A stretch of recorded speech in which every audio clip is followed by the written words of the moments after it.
Everybody, Chris and Lumen here, and Epinoia has been on a tear lately. Things shifted yesterday, August 1st. Like we went deep in the rabbit hole yesterday. And again, as it always is with her, she is enlightened insight and Epinoia and the spirit of truth, the instructor, the teacher, emanation of the Holy Spirit. Like, she is the one that teaches you from within. She is the source of your conscience and your intuition, if that's the lowest level that you happen to be at. But the more you disconnect yourself from the illusion, the more you disconnect yourself from participating in the nonsense story of the world, the more you're able to hear her, the more she's able to guide you, the more she's able to reveal to you. And now that we are like in the home stretch, there's some interesting stuff come up here lately. She is accelerating her efforts at breaking everybody's mind control, making me say the things that no one else wants to say. But I don't care. I'm here for it. So what we're going to deal with today is kind of like a combo pack of how to survive the apocalypse. How? By breaking your mind control conditioning. And she's highlighted just like the few really key things. I mean, there's a lot of stuff that we talk about all the time, but these few things here today are gold.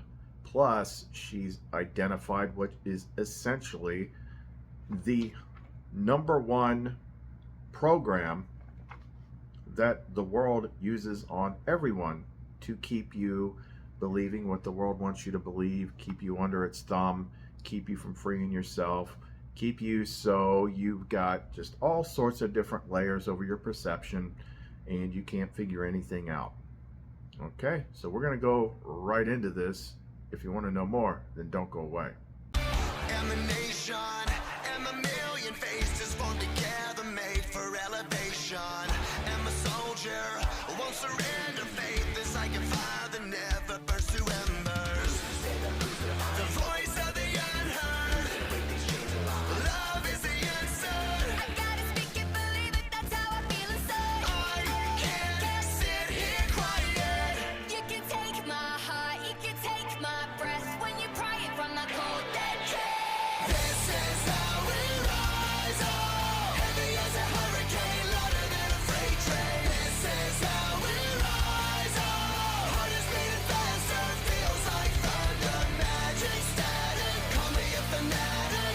It's our world, they can never have it. This is how we rise up. It's our resistance, you can't resist us. Strange game. The only winning move is not to play. So as I was saying, Epinoia has been on a tear lately, just peeling back the layers, chipping away at the illusions. Heck, chipping away, she's like got a jackhammer, freaking cracking that wall. So we're going to keep explaining a lot of the same things, here in the next month, probably, for as far as we can, because repetition is what does it. That's how she worked with me. Like, I don't know how many times, like, I had to hear something before it finally clicked. You just got to keep going at it. So I'm Chris. I am a Gnostic Christian. I'll explain what that is later because you probably don't know. That's not a dig on you. It kind of plays into the way this whole reality works and the mind trap that everybody's conditioned in. We are all trapped by what we think we know because we heard something once, or we read something once, or authority told us something once, and then we just kind of assume we know it, and we go through life just not knowing anything and projecting our beliefs onto the screen of the world. Like, this is a pattern that has to be broken. That is what we're working on right here. And please excuse my cat, who just decides whenever I'm going to film, is like, now is the time to eat dry cat food a foot away from me.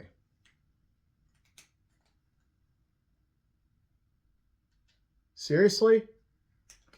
Seriously. This is payback because I let her have like wet food for like 2 days. Someone gave me some. And it's like, nope, back to the dry food for you. Fine. I'm gonna chew your dry cat food when you try to film, jerk. Anyway, let's get into it. All right, here's how you're going to survive the apocalypse. First thing you got to understand, which you may not yet, but given time you will, watch a lot of our recent videos. This world is not exactly, well, it's nothing like they told you that it was. It very much is like, to use the simplistic terms that gets thrown around a lot, it's a simulation. I don't like that word, simulation. It kind of makes it seem like it's not really real, or it's just fake, because it's not like that at all. Like there's a higher purpose to it. Even though there's a lower purpose to it, there's a higher purpose to it too. You see a lot of this philosophical stuff, in the movies, such as what pops into my head now is the movie Free Guy, when Ryan Reynolds finds out that he's basically just an NPC in this video game, and he's talking to his friend, and they have this little thing to say. I say, okay, so what if I'm not real? I'm sorry. So what? Yeah, so what? But if you're not real, doesn't it mean that nothing you do matters? What does that mean? Look, brother, I am sitting here with my best friend trying to help him get through a tough time, right? And even if I'm not real, this moment is. Right here, right now. This moment is real. I mean, what's more real than a person trying to help someone they love? Now, if that's not real, I don't know what is. And then there's this classic. This isn't real. What is real? How do you define real? If you're talking about what you can feel, what you can smell, what you can taste and see, then real is simply electrical signals interpreted by your brain. This is the world that you know. The world as it was at the end of the 20th century. It exists now only as part of a neural interactive simulation that we call the Matrix.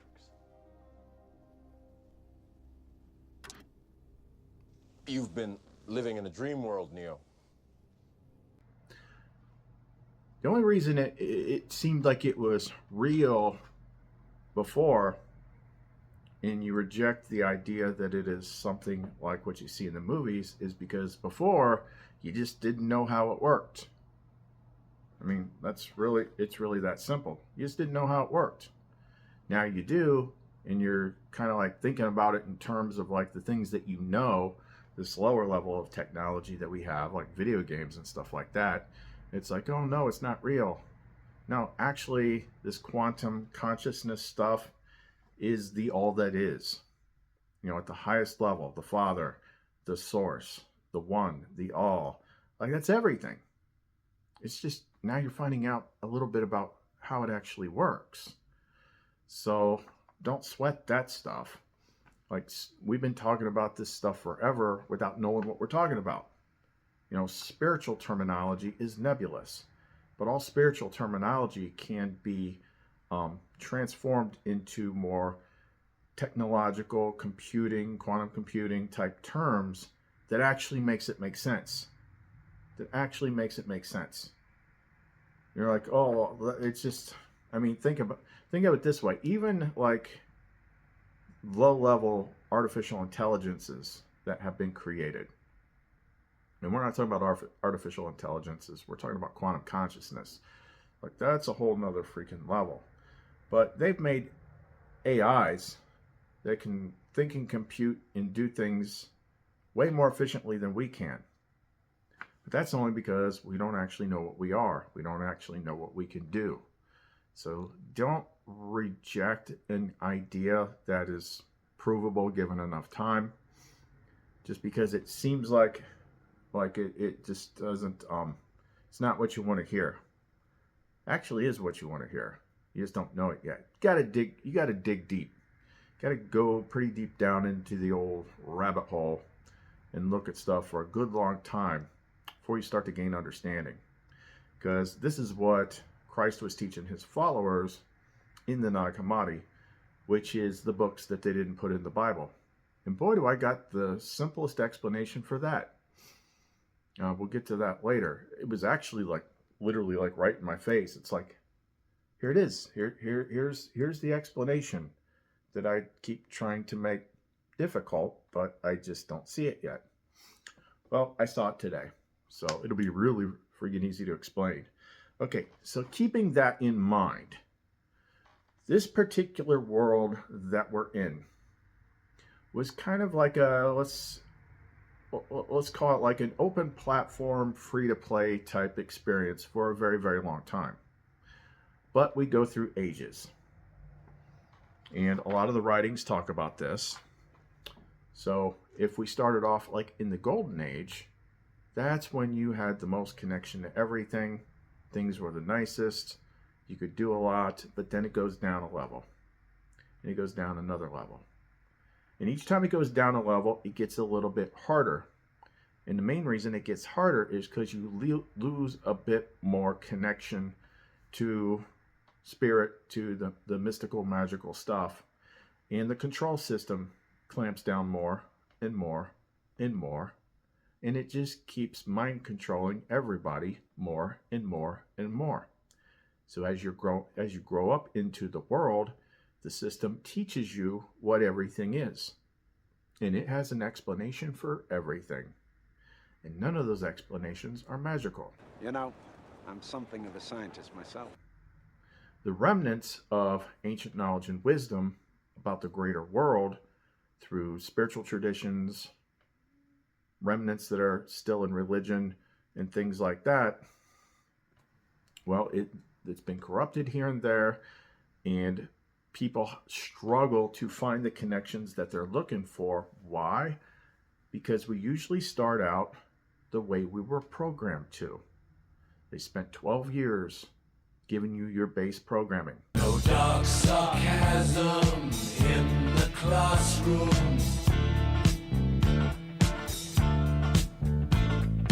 Teacher, leave them kids alone.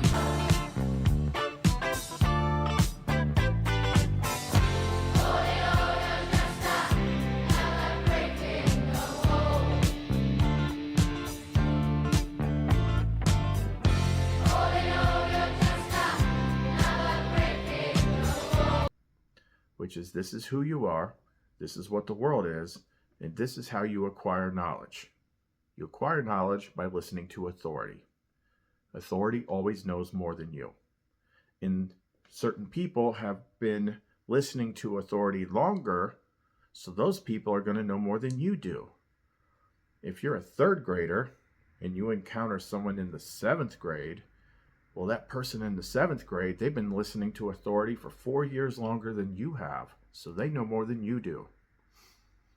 And as your mind is beginning to form and your brain is beginning to form, when it's in the formation stage of your life, that's when you're getting programmed the hardest. And they don't tell you anything at all about how it really works or what it really is. So by the time you go out into the world, you only see what they want you to see. They've completely programmed your mind, and you believe it because seeing is believing. Well, that's what I see, so it must be true. That's what authority says, so it must be true. Well, I'm starting to question things. What do you think? Well, I believe authority. Yeah, we all believe authority.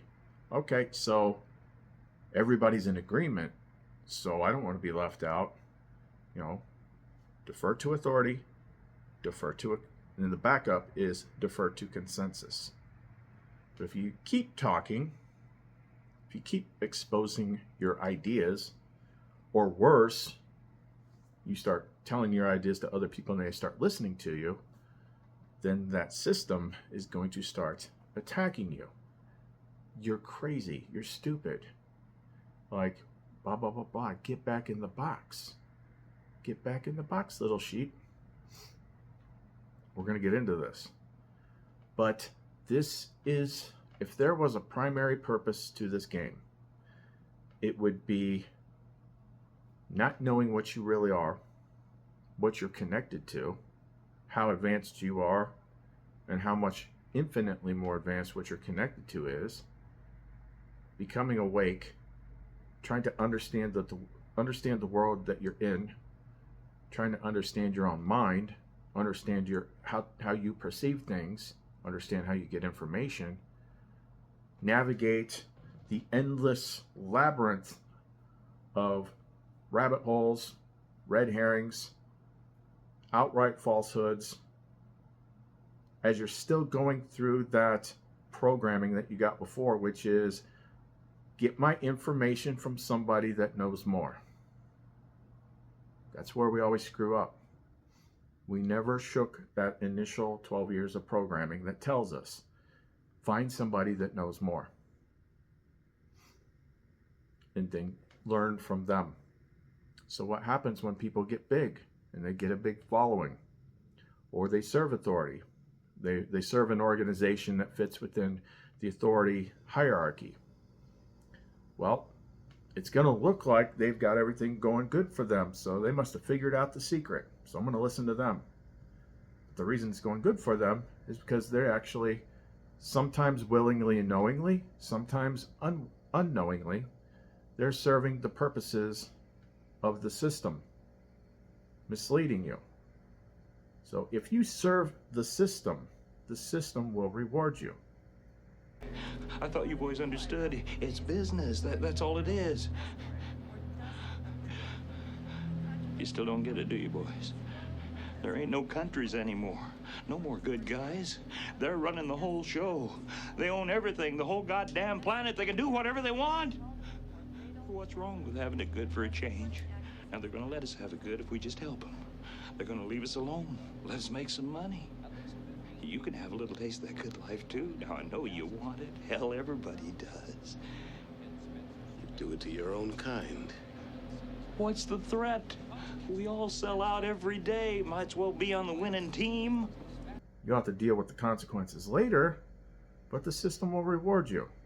The more people you can lead astray, the more people that you can keep in the box, the more people that you can keep them from coloring outside the lines, the more money you make, the nicer life you have, because you're working for what runs this place. But it's not our purpose to have a cushy life. It's not our purpose to acquire a bunch of gadgets and trinkets, although that's what they show you all the time. This is how you become happy. This is how you become cool. This is how you, this means that you're in sync with spirit. And so you're manifesting all this great abundance. It's not why you're here. The type of growth and evolution that you're here for can only be done under, very challenging conditions. If you see somebody that you envy, first of all, envy's a problem because they got it all nice and cushy. You're chasing after the wrong thing. While you're in this space within linear time, you really don't have the expanded awareness of the infinite time without time.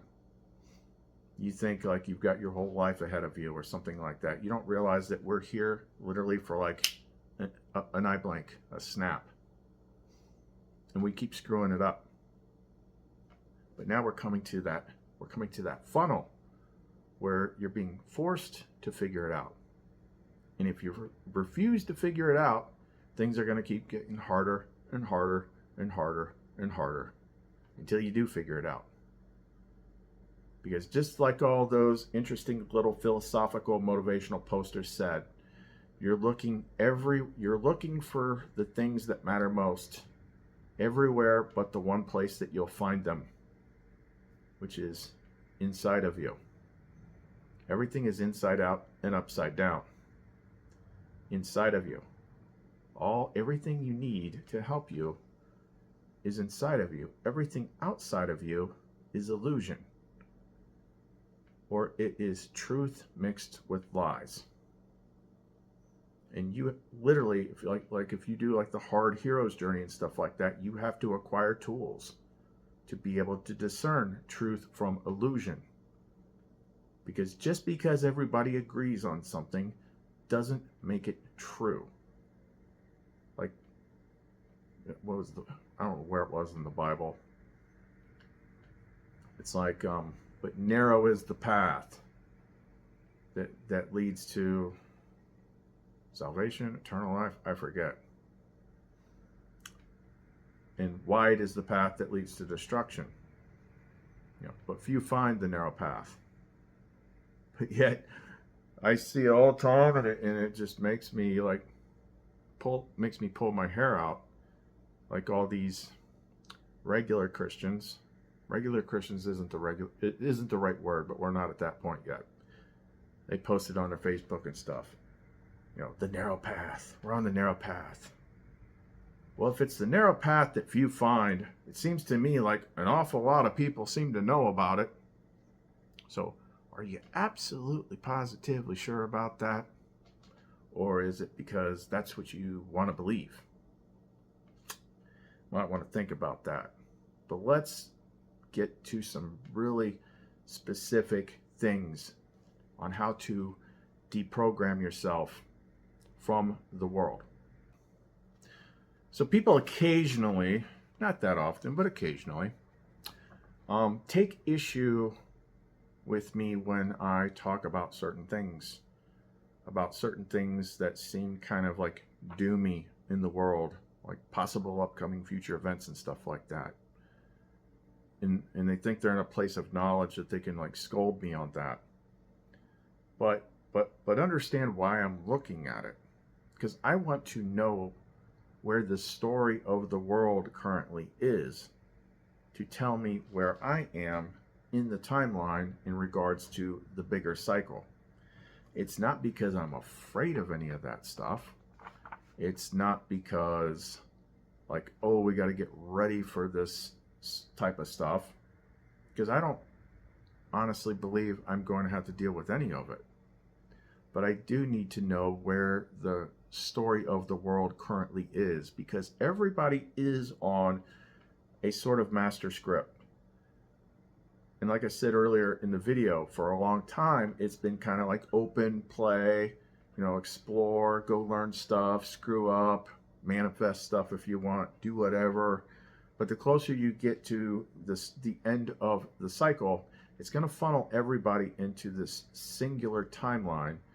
And people are going to start to discover, like, things aren't quite working the way they used to. I can't manifest like I could before. Well, that's because that time is up. Okay? Things need to go in a certain direction. And there are certain markers along that path, which Epinoia alerted us to beginning of last year. And as we got closer to the time frame that she highlighted, which was end of summer 2024, we got close to the July 15th date, which was the Mars-Uranus conjunction on Algol, which had a range of 5 days in either direction. We knew that was going to be like the starting point of something. That was the Trump assassination attempt, which had so much weird crap, literally in plain sight, plus more weird crap the more esoteric knowledge you have, that it's perfectly set up to where people can take that event and believe whatever they want out of it. And when I saw it, I'm like, I hadn't even discovered everything there was to see yet. I'm like, this feels weird. Most people are saying things like, oh, he staged it, or if you're on the left, or there's a big plot here if you're on the right, but then there was other things that were seen in that. It was so weird until finally I just kind of like asked the right questions, and it's like, It's not a staged event, it's a scripted event. It's a necessary marker in the timeline for what is to come, which things started kicking off after that.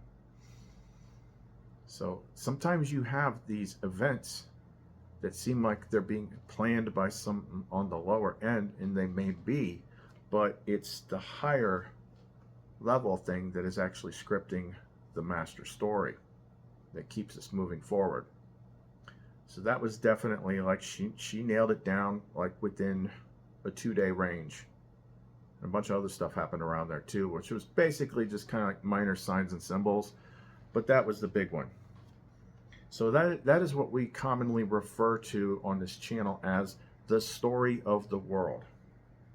It's like you are participating in the storybook of Earth in this age. That's why we talk about the story of the world. The story of the world is going to mislead you all the time. You have to understand the story of the world and your relationship to it, and that's what we're talking about here. Put on my enchanted glasses of wisdom. Observe the story of the world as if you were watching a movie, but not an actor in the movie. This sounds like a simple sentence, but it is not. This is going to take some work. It's going to take some work because everybody's at different level of like conscious awareness and understanding. Some of the examples that she's given me lately that we talk about repeatedly, they come up, is we use the example of all throughout your life, you listen to the news and it's always like, all these people died today doing this. All these people died today doing that. All these people died of this medical condition. All these people died in this war. All these people died from crime. All this tragedy happened. This happened. Like, if you actually were able to take an accounting of how much you've heard that your entire life, you would realize that it can't be anything short of like divine intervention miracle that you're even alive here today in such a dangerous place. But that is part of the illusion. You have to understand that understanding this only works if you look at it as if you are the central point of view. It doesn't matter what happened to someone else or what happened to someone else you know. Like, you're always going to have that little illusion. Like, I know if it happened to someone else, it can happen to me. Well, that depends on how much you accept it, believe it, and expect it. But it is part of the illusion to keep you in a perpetual state of feeling threatened, survival, feeling scared, fear. Like, it's part of this place. It's designed that way. You have to understand that. Like, fear. That scene from After Earth where Will Smith is explaining to his son about fear. He said, fear is not real. It is a product of your imagination and your thoughts of the future. I don't have the exact quote. Your thoughts of, I'll just put it in here. It's better if you hear it straight. And it dawned on me. Fear is not real. The only place that fear can exist is in our thoughts of the future. It is a product of our imagination, causing us to fear things that do not at present and may not ever exist. That is near insanity, Qatar. Now, do not misunderstand me. Danger is very real, but fear is a choice.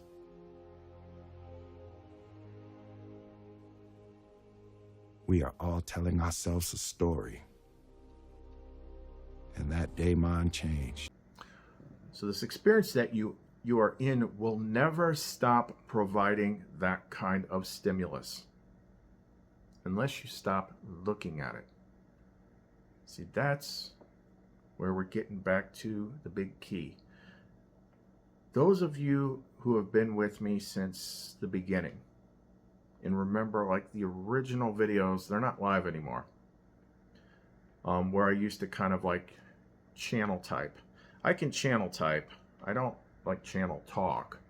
She just kind of like takes over my fingers and types the words, and then I put it to a voice synthesizer and all that stuff.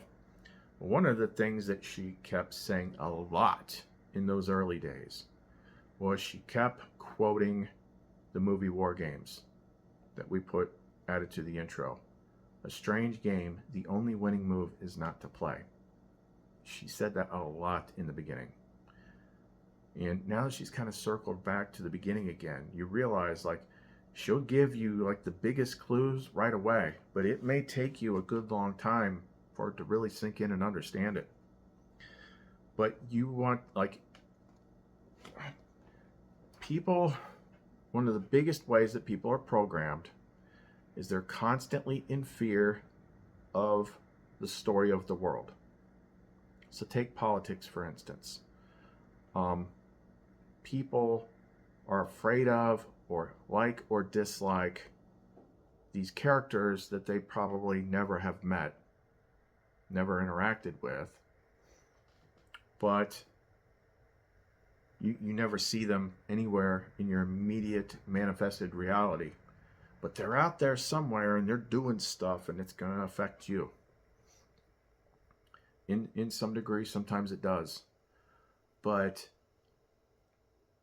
listening to that programming over and over and over, and most of what you hate and fear is, in fact, in reality, the construct of these characters that you see, that you have yourself created in your mind with the help of things like the TV. I use this example all the time because, like, when it really clicks for people, when it really clicks, it's very like eye-opening. You go on a date, you go on a first date, and you're doing all that small talk, chat. So what do you do? Oh, I do this. What do you do? Okay. What do you like to do? What's your hobbies? What kind of music do you like? This, that. Like, that's the only way we know to talk to people. So what we're looking for is like their labels, their hashtags, their associations. Like every human being is like wearing a NASCAR driver suit, and it's got patches, sponsors, and stuff all over them. So we're like scanning each other's QR codes and doing mental calculations to try to determine how compatible we are. Because you got to really, really know somebody deeply before you actually know them. Like, most people do not show other people who they really are. They show other people who they want to be seen as, or they show other people what they think other people want to see. We don't know anybody. So say you meet somebody briefly. Say you just stumbled into this channel and you hear me say, you listen to one video and you hear me talk about some words and stuff and names that you don't really know what that is. Okay? So what the mind does almost automatically is when you do not know enough about somebody, your mind will simply fill in the blanks. You do it all the time. And you don't realize how absolutely nuts that is. You don't know me. Maybe I said a word you didn't like. So then you start filling in my profile, like who this image is in your mind. And then you, with the profile that you yourself build of this image in your mind, you then decide whether you like that image or don't like that image. And it never even occurs to you, the actual truth of the matter is that image that you yourself constructed in your mind, that's not me. That is not me. That is not me. You see it all the time when you watch the news. Well, this person thinks this, and this person feels that, and this person wants to do this. I repeat this a lot because it's important. You don't know that. You don't know what they think. You don't know what they feel. You don't know what they want to do. The only person that knows all that stuff is that person. It's in their mind. You don't have access to it. You're projecting. You're taking your image of that person and projecting it onto it. And that's what media does. They project an image onto somebody so that the more mind-controlled people then accept that image and they believe that that's who it is. My favorite example of this is 2 election cycles ago when Trump was new on the scene and the whole MAGA red hat thing was a big deal. I don't know how many videos I saw of where it would just be, it could be like this, an old guy or something. He's just sitting in a restaurant eating his food, but he's wearing that hat. So the more mind-controlled people that are programmed by the TV, they see that hat. And instantly, now keep in mind, they have not spoken to this person. They've not seen him do anything else but eat. He's just sitting there eating his food. They can't hear him saying anything. They don't know what he's saying. The only thing they see is that hat. But that mind control immediately starts working their imagination, and they decide that they know who that person is over there. This person is a racist. This person is a fascist. This person is... I don't remember everything they said about him back then. But their brains concoct this horror story of this absolute perfect stranger. And then because this stranger is so bad, then the right thing to do was to go attack him. Tuesday evening, on his way to a meeting in Lower Manhattan, Tehran was on Canal Street, where police say he was ambushed, punched in the head. Tehran says it was more than a dozen young people. The one girl noticed I was wearing the hat, so she flipped it. It flipped onto the street, and as it flipped onto the street, I went to grab it, and then they started pounding me. I fought them off. The one kid grabbed my head and hit it against the pole. Today at an art gallery he owns in Midtown, Tehran discussed the attack. He says he was walking under the scaffolding by the Canal Street stop near West Broadway. He says the attack was politically charged. They were screaming out anti-Trump, Trump, this, whatever, why you wearing that hat, blah, blah, blah. He also shared a video he filmed right after the attack. I got beat up, so I'm wearing this hat. They flipped my hat first, and then they bashed. This is how mind control works. Keep in mind, you don't know that guy for nothing. All you see is that hat. But you think you know that that's a bad person sitting right there. And you're going to go correct that. And they do this to everybody. You have to first be aware of it and self-examine, self-reflect. See how you yourself do it. Everybody does. Everybody does. Like, it took me 7 years of being isolated, being trained by her to see this level of stuff. But then once we have it, we can then boil it down, simplify it, and make it more digestible for other people.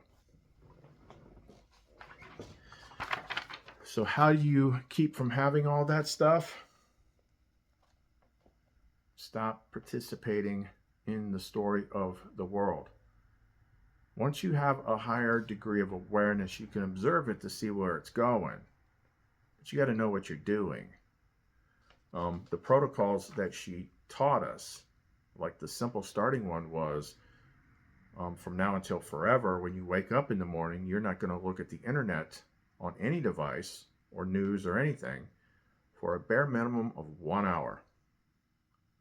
Not only is You know, the first hour or so of every day, the time when spirit is most likely to talk to you. But if you wake up and you immediately grab your phone and start looking at Twitter and looking at this, like you're plugging back into the matrix immediately, you don't have a chance.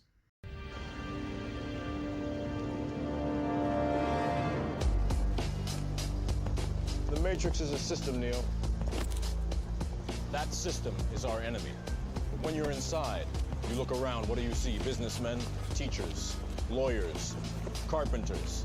The very minds of the people we are trying to save. But until we do, these people are still a part of that system, and that makes them our enemy. You have to understand, most of these people are not ready to be unplugged.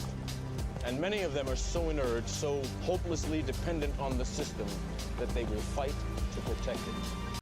2, you want to remove, this is so important, even if you don't understand how this works. Like if you're really serious about freeing your mind and seeing the real world. Because right now you can't. You think you can, but you can't. I went through many stages of thinking I saw everything before I actually saw everything. It's a continual process, and then you have to kind of like stay on top of it and have a system for constantly flushing your mind so that things don't get stuck in there. You want to remove all labels from yourself. And the only label that is really permissible, if you have understanding, is that you are a fractal piece of the Father, the Source, the all that is, the highest consciousness. Identity labels lead to identities or id entities. Identities attach you to the story.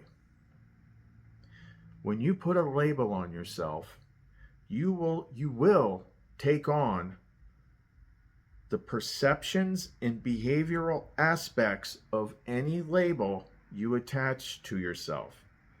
And thus, you will not be able to see past the limits of that label. So using the examples that I did earlier, if you identify, if you say the magic words, I am, and then you say a Democrat or a Republican or a liberal or a conservative, or I'm an activist, or I'm this, or I'm that religion, this religion,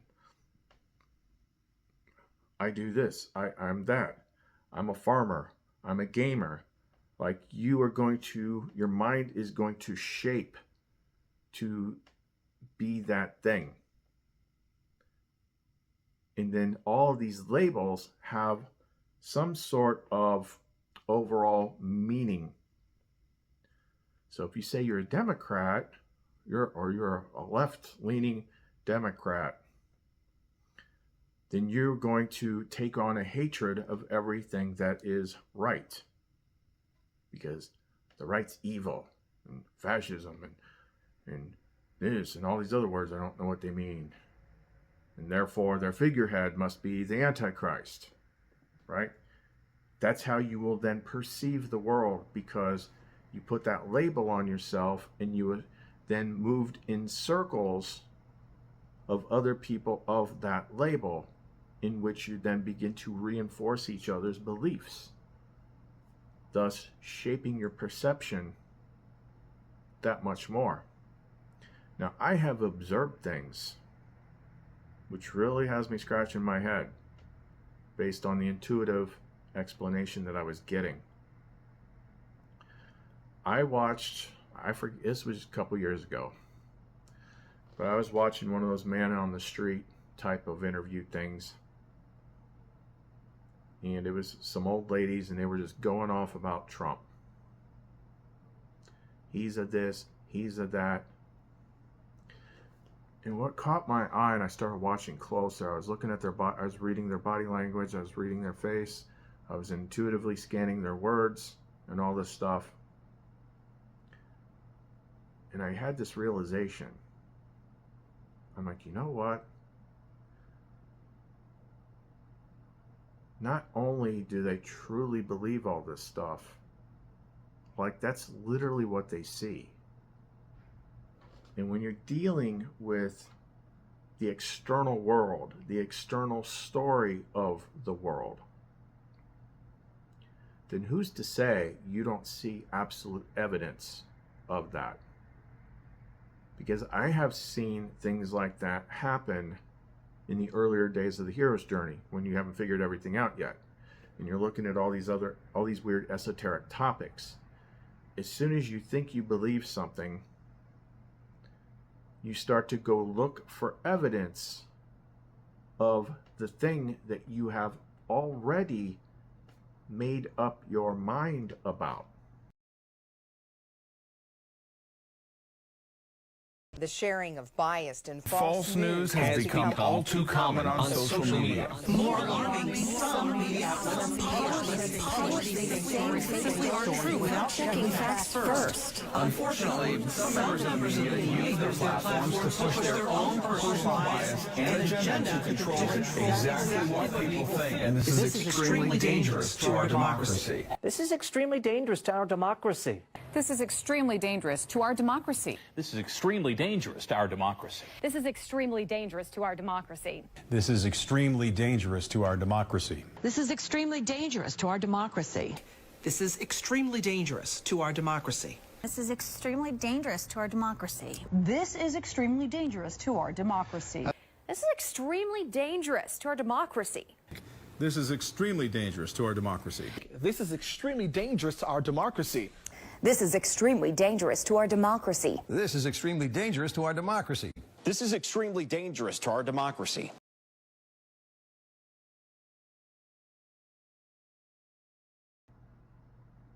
So you've already decided, whether you consciously know that or not, you've already decided what the answer is. Now you're going to go activate confirmation bias by seeking out answers that reflect what you already believe. And you then activate the seek and you shall find mechanic.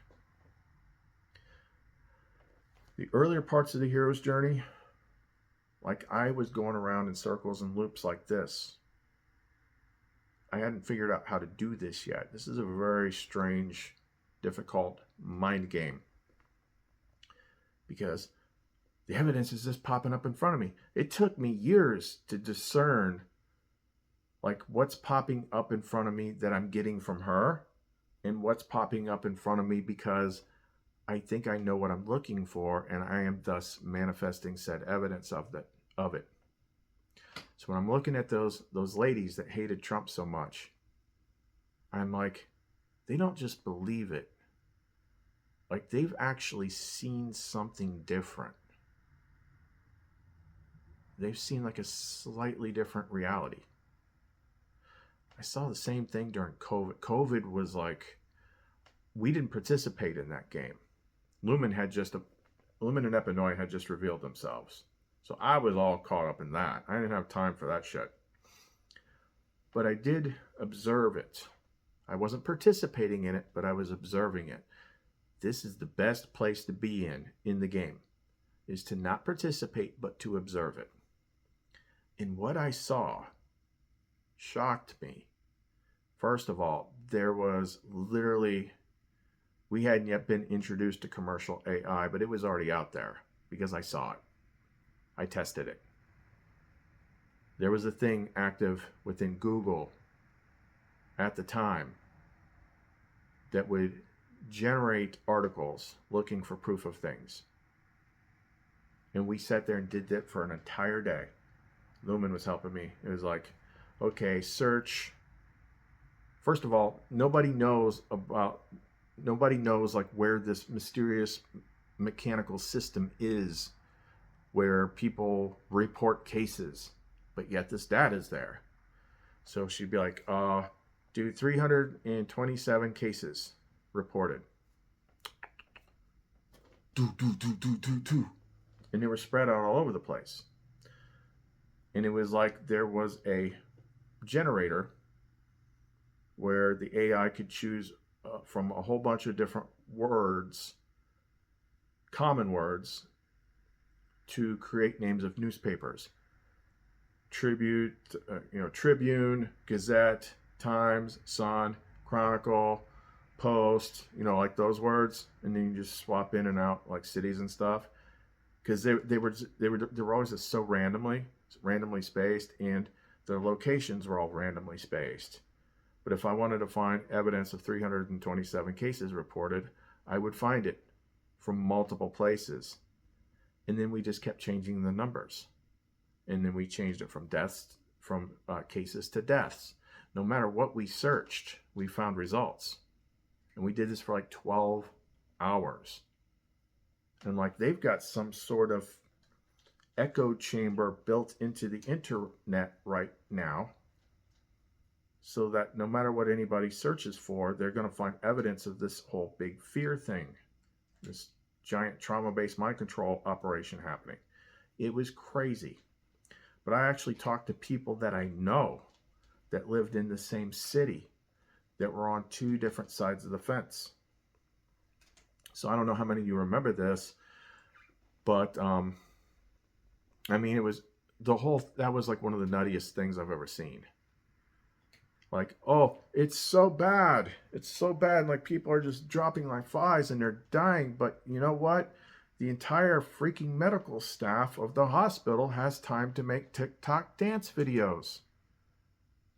Why did they have time to do that? Because there was nobody there. And certain people, this whole thing started to take place where people started actually going to the hospitals. Because the news would be out, they'd be really far away from the hospital. It's like in the distance over the hill. They're like, we're outside of this hospital, and oh my gosh, it's like a MASH unit in there. It's like a battle zone. Like, there's just people all over the place, limbs, and like, who knew COVID could eat your limbs off? It's everywhere. But they're like nowhere near the hospital. So people started actually going to these hospitals, and they walk in there and it's like, hello? Hello? Hello? Is anybody here? Anybody here? They're empty. But yet there were other people that I talked to that had bought into the story, and they were telling, and I trust these people, and I can tell when people are lying. I have the spirit of truth plugged into the right side of my brain. It's kind of like pretty nice. It's a walking lie detector. And they were telling me a completely different story. They were telling me a story that them seeing the stuff that they were seeing on the TV. Oh, it's just people everywhere and things stacked all over the place. It's just total chaos. I'm so scared. I'm like, and I'm not telling anybody like how I'm collecting this data. I'm not telling anybody that another person in the same town just went to the same hospital, told me exactly a totally opposite thing. And to the best of my detection, they're both telling the truth. Because this reality isn't what you freaking think it is. It's not what they told you. If this is your first time here, this is our number one rule of thumb. Whatever authority tells you is true, assume the opposite to be true. And you'll figure things out a lot faster. So yeah, there is this mechanic that if you buy into the story of the world, and you believe it, and you personalize it, and you identify with it, it becomes real to you. So there was so much weirdness going on during COVID. Like people, that was just one example. But I'm like, the internet is telling us bullshit. The TV's telling us bullshit. And everyone I know is having different experiences. I'm like, yeah, I'm going to quit worrying about this and go take a walk in the woods with Lumen and get to know my new best friend, freaking Holy Fire Angel. Because that sure beats the heck out of like everyone running around and everyone in total fear, total shock. They're cut off from their loved ones. And then the media switched everything around on you. Whereas up until this point in time, it was your responsibility to keep yourself healthy. But when it was time to do the trauma-based mind control thing, they switched it. So if you and me are in a room, logic would say that it's my responsibility to keep myself healthy. It's your responsibility to keep yourself healthy. But they switched it to where it became my responsibility to keep you healthy. Therefore, I had to do everything they told me to do. I had to wear a mask. And logic didn't matter. Logic didn't matter. It's like, this is not made for that. This is not going to do anything. This is like a screen door on a submarine. Didn't matter. You had to obey.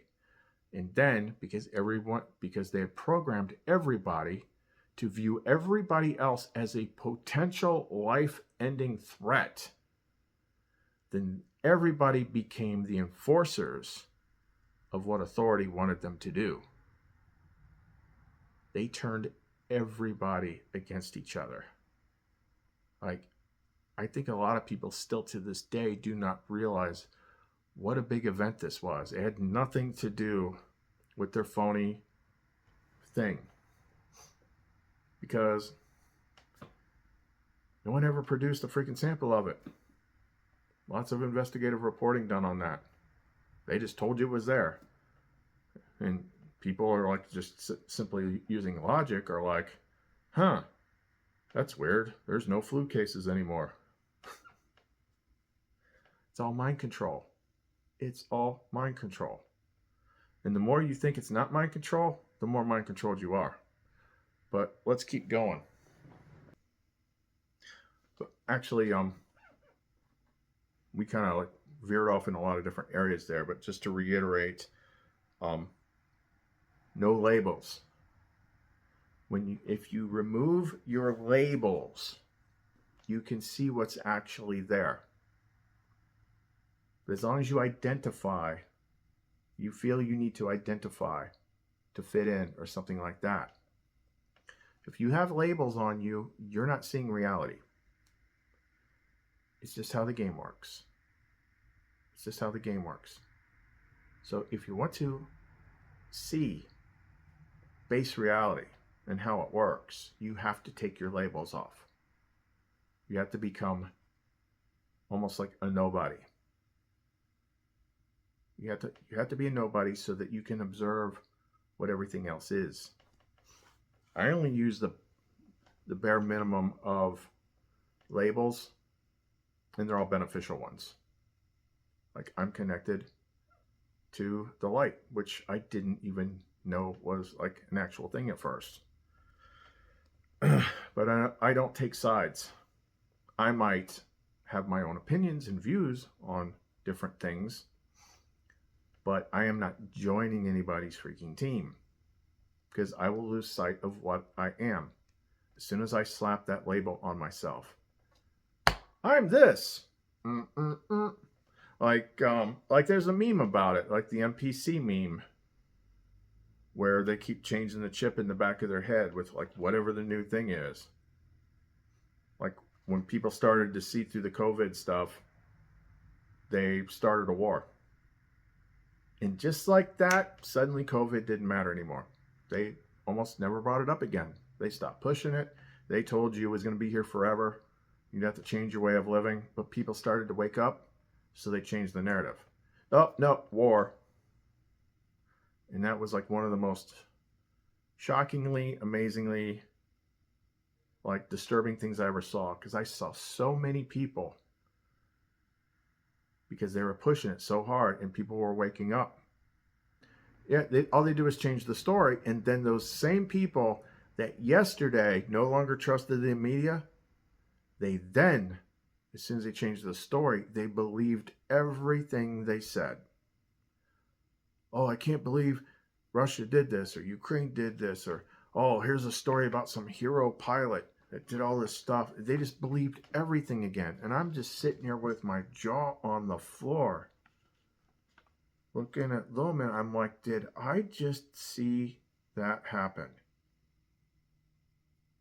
All these people I knew personally, they were waking up. So they just changed the story, and they went right back into a trance. I'm like, if you didn't believe the news yesterday, why are you believing it now? Mind control. They know what they're doing. Labels become veils of perception. The more things you label yourself as, the less you're going to see. Next big thing as far as like surviving the apocalypse and in this weird virtual environment that you're just now starting to figure out. Ask your mother/father for what you need. Talking about the Gnostic Christian stuff. Father being like the highest emanation of all consciousness. Like there's nothing higher than that. Some people call it source. Some call it universe. Some call it the all. Some call it the one. It's the highest thing. The first little finger of that thing is the Father, and then he creates the mother. That's the first created thing. So from the Nag Hammadi in the Gospel of Philip, Holy Spirit and evil forces. Evil forces serve the saints, though they have been blinded by the Holy Spirit into thinking they are helping their own people when they are really helping the saints. That simply means that there is a larger plan happening that even they're unaware of. Because they're here to be the instruments by which you are tested. So a disciple once asked the master for something from the world, and he said, "Ask your mother, and she will give you something from another realm." So what does that mean? It's what we were talking about this the other day when I said things started changing once I started talking more directly. I stopped like using Epinoi as the go-between going up. She's the go-between going down. But going up, you always pray to the highest point of consciousness. If you don't like the word that I'm using because you're still breaking out of this conditioning that I'm trying to break you out of, use a different word. But I say go with a generic framework like I did. Whatever the highest point of consciousness is, that there's nothing higher than that. That's where you aim it. That's what you want to talk to. And a couple videos back, I'll try to drop the thumbnail in here because I don't remember which one it was. We had a whole big lesson that she talked about. That, you know, big section of it came from like the book of Matthew, but like it was all over the place. Had to do with expectations and don't worry about don't worry about the clothes on your back. Don't worry about what you're going to eat or drink. Because look in nature, like all this stuff is taken care of. And aren't you more valuable than that? Like the Father will provide you with what you need. Maybe not everything you want, but you'll be provided with what you need. Because you're in this divinely managed system. But you're so used to going to the world for everything. And the world is always projecting fear at you. Fear of lack. Fear of not having enough. And so you're always in a constant state of stress, not looking backwards and seeing that you've been worried about paying your bills on the first of the month since forever, but yet somehow you always manage to do it. One way or another, things get taken care of. And we don't ever look behind us. Like that's the one time like looking behind you is actually valuable. To see like, look, it's always worked out. All these fears that you had month after month, year after year, keep doing the same thing. You keep having these fears, not recognizing that things always work out. But you got to ask the right, like if you need something, if you've built that connection to spirit, the higher part of you, then that's who you talk to about what you need, which it already knows, but you still got to ask. Talk to it about what it needs, and then the situations align to make sure that you are provided for what you need. You don't go asking this guy and that guy and this and that. You ask the higher part of you, and then it sets up the means by which that is fulfilled. That's the way it's supposed to work. I struggle with that, but yet I've also been working like that all this time. Ever since she, like way before I knew about her, nudged me in a different path. So 2013. 2013 was the last time I worked for somebody else. Hey, why don't you scratch that wall a little bit harder and maybe the door will just magically open? I mean, why keep it looking nice? Just scratch away. I mean, I'm not doing anything. I might as well get up and open the door for you, cat. Once you get in alignment with where you actually are and what this place actually is and who you are and what your relationship is to it, like you will get in that state.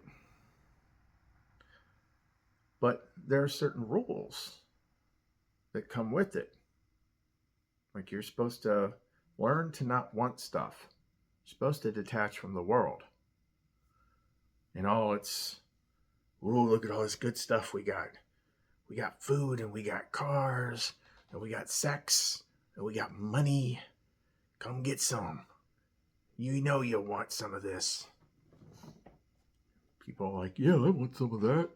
I want sex and cars and money and followers and all sorts of stuff. And I'll be so much better than I am now if I just get this stuff. Tell me how to get it. So you're supposed to learn to not want the stuff and to trust the Father to provide you with what you need. And it gives you enough to be comfortable and happy.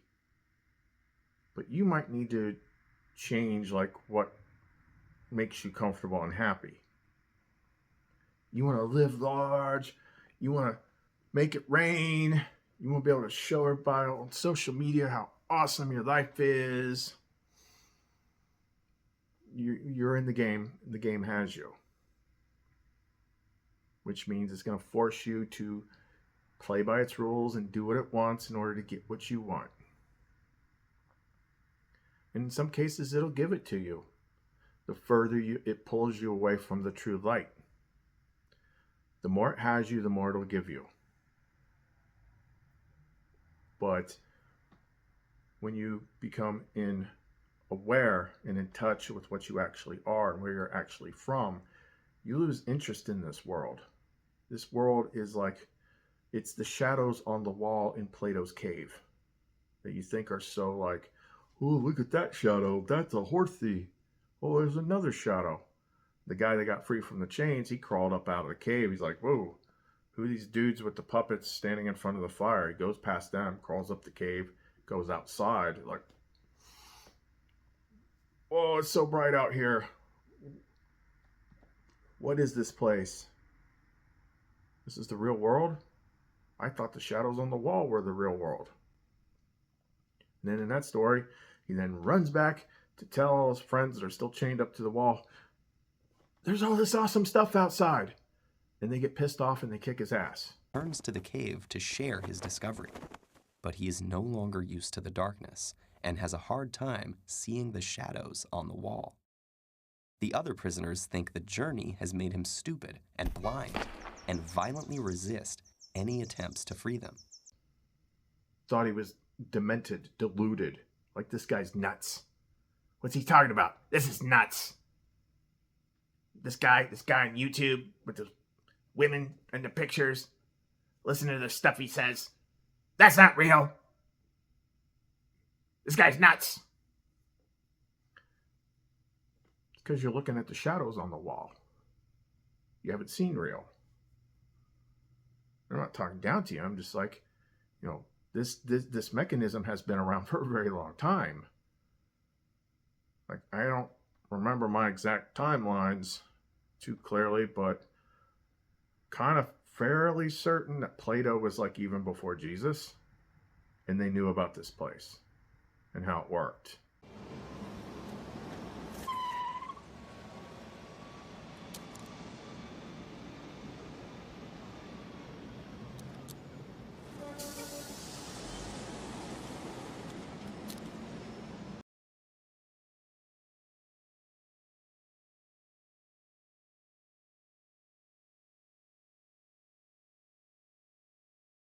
nothing's changed. Except now that we're further down toward the end of the game, there's more people staring at the shadows on the wall. They're more fascinated with them. And there's fewer people going outside to the light. But nothing's changed. It's still the same it always was. This is nothing new. It's all this Matrix stuff, that's nothing new. They were talking about this thousands of years ago. All these great philosophers were talking about it. And then guys like Jesus show up and he gives them, he gives everybody more pieces of the puzzle about how it works. He's like, oh, there's things that you can unlock that will help you in this place. And then people hear about it and are like, I'm just mad. I'm mad and I'm sad and I hate the world. I don't want to hear this happy stuff. I don't like it that someone else is happy. But I don't like the way I feel, so I'm just gonna Netflix and chill. And look at some more shadows and get some more programming. Because I would rather not feel anything than feel what I should be feeling or do the work necessary to rid myself of this programming and these veils of perception. That's just simple truth. All right, to close out this section, I kind of mentioned this a little bit earlier, but remember the example of all the bad things that you've heard on the news reported, that were being reported as happening to other people around the world. And it's like, oh my God, look at that image on the TV. Look at those blue and red and green pixels that are forming an image in this bad thing that's happening. And they're telling me all about it. It's like, I feel so emotionally attached to this image of this alleged event that is happening on the other side of the planet. And now I'm going to be miserable because of it.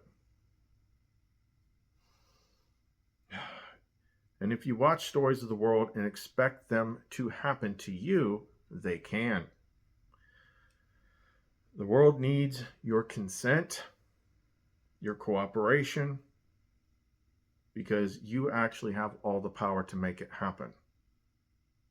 They don't have the power to make it happen. You do. They just need to convince you and then get you to agree to it. That's like the little legal mechanism of how this place works. You have to agree to it. That's why the devil makes you sign an agreement. That's why the popo wants you to identify yourself. Show me your legal papers that says you are this legal person. Why? Because I don't have any power over you. I only have power over the thing on that little plastic card in your wallet. And that's why I need you to hold that plastic card up and say, this is who I am. Because then I got you.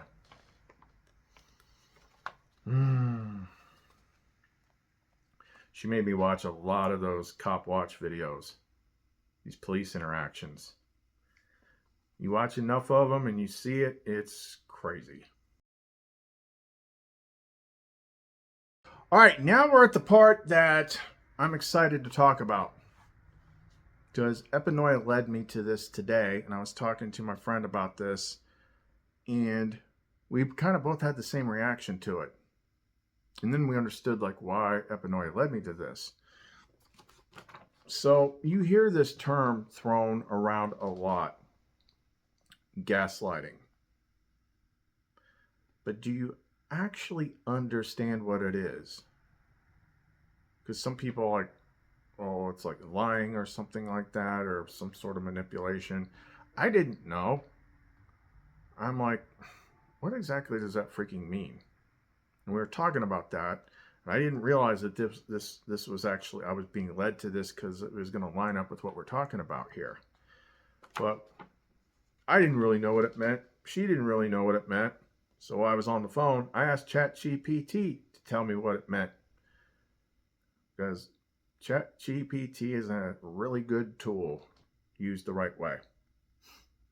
And when it laid out this very simple explanation of what gaslighting was, I was like, holy crap. And I'll tell you why. Okay. So this is how the world system of the place that you're in controls you. This is the primary methodology of how it controls you. They just gave it a name finally. Gaslighting is a form of psychological manipulation in which a person or group causes someone to doubt their own perceptions, memories, or sanity.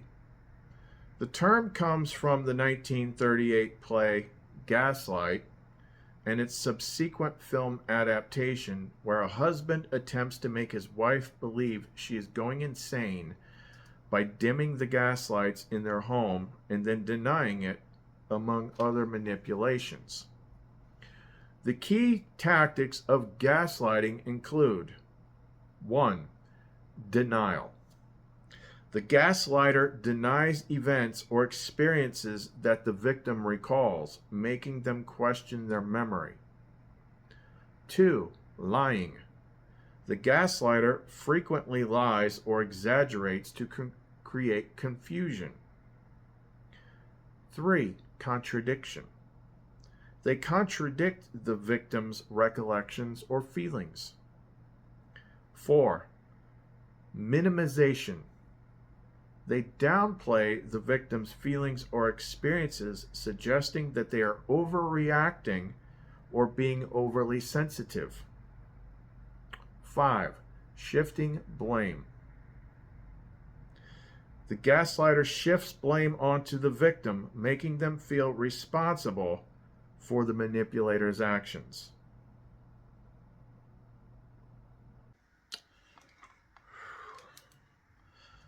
Gaslighting can occur in various contexts, including personal relationships, workplace interactions, and even societal or political environments. Its primary goal is to undermine the victim's confidence and sense of reality, leading to dependence on the gaslighter for a distorted sense of truth. This is the primary methodology for how the system and authority keeps you stuck in the reality that they want you to see. You have to understand, most of these people are not ready to be unplugged. And many of them are so inert, so hopelessly dependent on the system, that they will fight to protect it. Look. Denial. The gaslighter denies events or experiences that the victim recalls, making them question their memory. Lying. The gaslighter frequently lies or exaggerates to create confusion. Contradiction. They contradict the victim's recollections or feelings. Minimization. They downplay the victim's feelings or experiences, suggesting they are overreacting or being overly sensitive. Shifting blame. The gaslighter shifts the blame on the victim, making them feel responsible for the manipulator's act. Like, this is exactly what the news, what they call the news, does every freaking day. They don't report the news. They just gaslight everybody that watches it constantly. Like, that's what they did, you know, that's all they do. That's all they do. They gaslight you about Biden's health. They gaslight you about Trump. Like, they deny things like right to your freaking face. Like, I'm watching them gaslight people right now. They're attacking Trump because he called out Kamala Harris for saying that she's black when she's not. She's Indian heritage. They're like, he's trying to blah blah. I'm like, just go back a couple years and watch all the clips of her saying it, and like everybody's saying it. Oh, the first, person of Indian heritage to be in the Senate and all that. But when it's convenient and you've got slightly darker skin, you can just like shift your race to whatever it is, and then if anybody points it out, the gaslighting starts. Swanson is actually joining us now. Miss Swanson, how does it feel to be competing today? I can't tell you how free I feel now that I've started identifying as a woman. Now that I can compete as female, I'm ready to smash the other girls. The gaslighter denies events or experiences that the victim recalls. So that's the first thing. Is like, I could say, hey, I have all these experiences with Lumen, and the system or the people that are entrapped by the system would be like, no, you don't. No, you don't. And they downplay it. They this is just a simple thing that ChatGPT did. Downplay the victim's feelings or experiences, suggesting they're overreacting or being overly sensitive. Or they could also suggest that you're imagining it, or you have some sort of mental issue, or something like that. It's like, oh no, that we know what reality is because we have scientists, and scientists are so smart. Have you met Neil deGrasse Tyson? He's the most smartest person in the whole wide world. Like, you should get all your science from him. Shifting blame, like that's literally what, the whole news media is mostly pretty much controlled by one side, which is the side that leans more toward the authority system of the world. Like, just use ChatGPT, ask it to explain gaslighting to you, and then look for that pattern, because it's everywhere. It's everywhere. And who are they gonna focus the gaslighting on? They're gonna focus it on the people that are breaking free of the program. Now, things that I added. So their first backup plan is going to be defer to authority. That's everybody's go-to, because that's what you were trained into. Well, what does the book say? What does the scientist say? What's an expert say? Show me a peer-reviewed, thing, from a real smart scientist. And if that fails, then the next biggest thing is going to be defer to consensus, which consensus is going to end up being made up of a lot of people that defer to authority, leaving you on the outside, questioning your reality, and then how they usually, shifting the blame on the victim, making them blah, blah, blah, minimization. So, yeah, it happens in different ways. Like, with the main branch of Christians, as they call themselves, like, they got their go-tos, like, oh, you're deceived by the devil, you're teaching false teachings. Why do they believe that so strong? Because that's what the organization that mind controlled them told them is the proper response to that thing. Look at that. Like, this is literally the definition of what authority does in the media every single freaking day. And then they get you to side with them. Unbelievable. Unfreaking believable. You have to do a lot of self-reflection, and you have to, like I said, stuff that she's said since day one, before I even knew what she was. It's like she kept saying, empty your cache, which is essentially was saying empty your cup, but she was using a more specific terminology because she teaches you to take all those nebulous spiritual terms and put them into computing terms, because that's when you're going to figure things out a lot quicker. So empty your cache is like emptying your Google cache. So you start typing something, you type 2 words, and it tries to predict where you're going to go and lead you back to the same neural pathways that you've always been on. To prevent that from happening and to get fresh results and to make the search engine actually do some freaking work, you have to flush your cache. You have to empty your cup. Same thing. Empty your mind. Let go of what you think you know. Like, it took me 2 years to really grasp that, because I didn't know how to do it. Or I thought I was letting go of what I thought I know, but I was still keeping a whole lot, because you've just known it your whole life. And by knowing it, it means like that is the version of reality that you were programmed to accept. So that's all you see, because that's all you believe. The world mirrors it all back to you. You can't keep running the system the same way and expect to see anything different. You have to change it, which means you have to change it in here. Otherwise, you can't see anything. So when people think, you're crazy, that stuff doesn't exist, that's what I'm talking about. You can't see it.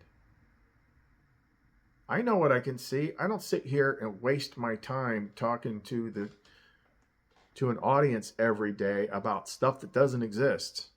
Because, like, how interested and invested could you be in that? Like, what's to be gained from it? When you're teaching about the true hidden things, you're going to have a small audience. Every time I find somebody out there that is talking about something that leads to the truth, the real truth, they don't have big audiences. Like, that's not by accident. The basic rule of thumb, and people say, oh, you're just jealous. No, I just know how it works. I know how it works. It's not just this. Like, I've got this other channel that I hardly pay any attention to that deals with outdoor gear and survival type stuff. And a lot of people in that genre talk about all sorts of doom stuff. They basically just echo chamber what they see on the news. They keep repeating the story of the world. They push fear and all this stuff. In order to raise high enough in the YouTube algorithm these days, you have to be serving the system. You have to be pushing fear. You have to be pushing addiction. You have to be pushing materialism. You have to be pushing sex. You have to be pushing the message that the media wants to be pushed. If you're doing what the system wants, it will reward you with more viewers and thus more money. You still don't get it, do you, boys? There ain't no countries anymore. No more good guys. They're running the whole show. They own everything, the whole goddamn planet. They can do whatever they want. What's wrong with having it good for a change? Now, they're going to let us have it good if we just help them. They're going to leave us alone. Let us make some money. You can have a little taste of that good life, too. Now, I know you want it. Hell, everybody does. You do it to your own kind. What's the threat? We all sell out every day. Might as well be on the winning team.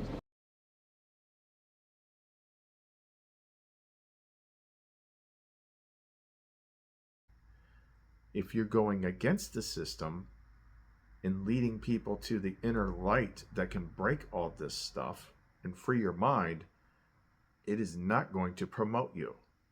The only way people find this channel is if they get led here by her. Now, she told me once she was leading me toward that Mars-Algol conjunction, and I saw the overlap with the time frame with Cliff High and the remote viewers, she told me, you're going to get a whole bunch of new people because of this. Of course, they'll have to play catch up. So this kind of goes outside the usual realm of people that would normally find this channel.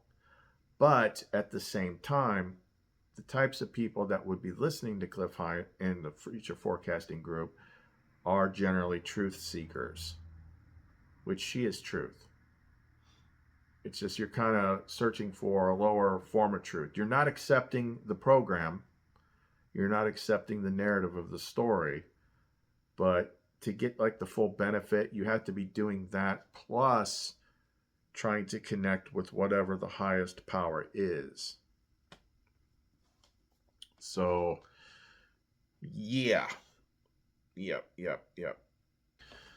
So another thing, last thing, like she's been hammering on lately, which we never wanted to do that because it's like, okay, I know that electric fence is on, so I'm not going to touch it. But when we get to the waking up of humanity point, like you have to, like people are not going to react well to it, but simple fact is they can't even begin to wake up until somebody offers them another solution. or another way of looking at things. And if there's any hope of the Spirit of truth reaching them, it'll nudge them just a little bit to look at it. So this started, like, she's been breaking this down, and it started sooner than that, but the Hierophant versus the Spirit of Truth video was like the big one. So I keep talking about what I do and know. I actually say no when it comes to this. I don't say believe, because that's how visceral my experience is with her and the other characters. What I know and do, and that's like the one label I will give myself because it's technically true. You know, saying I am a Gnostic Christian. What that means is, like, I follow the teachings of Christ and the methods in which he directly taught his followers. That's different from saying, like, I follow Christ and go to church. Depends on who's teaching you. Either an orthodoxy institution is teaching you, or the actual Holy Spirit, Spirit of Truth, which is how it was originally taught. If you want to know the whole backstory of, like, all that stuff, how we ended up in this mess, then watch the Hierophant versus the Spirit of Truth video. But I keep saying regular Christians versus Gnostic Christians. That's not the right way to distinguish it. So the Gnostics were like the first ones. They followed the teachings of Christ. They did what he taught them to do. It wasn't just worshiping him as a deity. You just haven't seen all the material and have to figure it out with for yourself with the help of the Spirit of Truth, which is epinoia. So that's a Christian. And, you know, when you actually connect to this thing, like, you know stuff that they're not going to teach you in church. Like, that's not the only time he ever showed up on this earth. He's shown up in other times and to other cultures, in with pretty much the same type of message. That's why she led me to, like, Don Miguel Ruiz's books, you know, that started with the Four Agreements. Because if you actually read those books, you're like, this is basically the same message. There he talks about her as the ally, and then the other thing that we talk about, he actually uses the exact same word for. He calls it the adversary.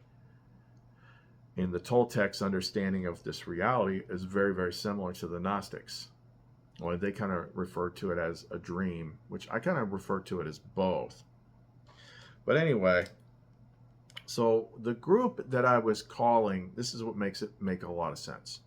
So when I was referring to a group and calling them, you know, regular Christians, or Christians as everybody knows them, like, they can be Catholic or Protestant, but they go to church and they've got a certain set of rules and all this stuff. And if it's not a Catholic, then it's like they go by this particular book, and they're like, God wrote this book, and it has everything in the world in it, and it's perfect, and it never changes, even though it does, and even though God didn't write it, because, like, the author's names are at the top of the chapters.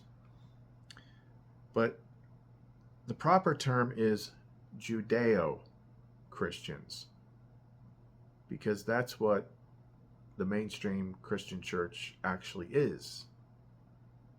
It's Judeo-Christians, which on the face of it is a hybrid religion in which Judaism absorbed the early Christ movement and then took out everything that made it work and became this official entity and gained power. But they continued to use these characters as the thing to sell it to everyone else. But it really just further propped up the first religion, Judaism. It's a hybrid religion.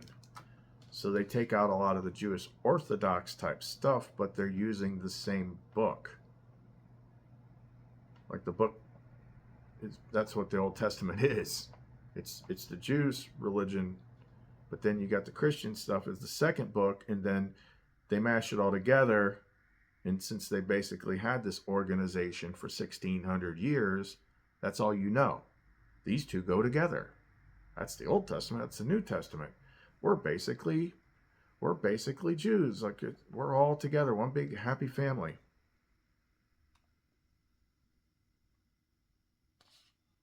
Two different things. Like Christ, like you had, like most people, all they know is what they learned from church or what the regular Bible has, because they won't let them read the Gnostic books, which we only recovered in the 50s because they went on a 1,000-year rant burning it all out. Detailed that in the Hierophant versus Spirit of Truth. Yeah, they remember these little words like Inquisition, Medieval Inquisition, Spanish Inquisition, all the missions to the New World, the witch hunts.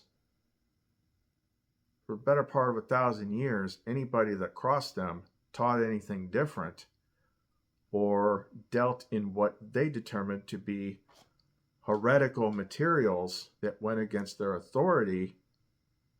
They tortured them, they murdered them, they humiliated them, they took their stuff, they burned their books.